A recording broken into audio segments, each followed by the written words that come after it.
با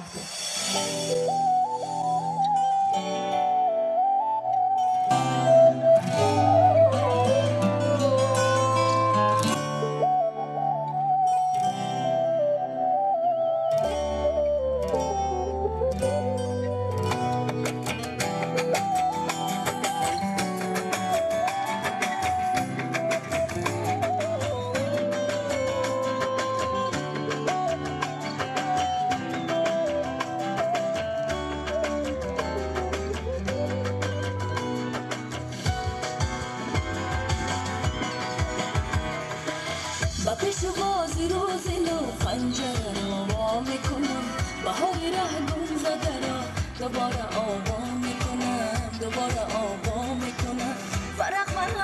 برای برگ تازه بیرشمی برای چشمهای تو حکایه انشا میکنم حکایه انشا میکنم حکایه انشا میکنم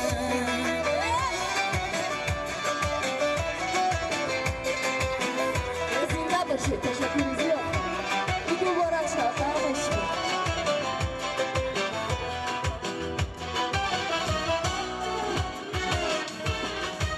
خدا کنه که هر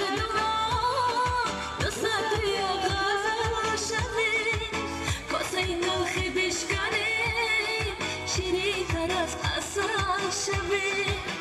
از این محل از این مکان بشر یارزو برای لبهای همه هزار یک مثل شوه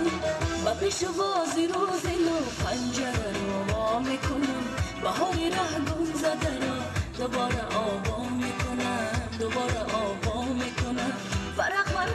برای برگ تازه بیرشمی برای چشمهای تو حکایه انشا میکنم حکایه انشا میکنم حکایه انشا میکنم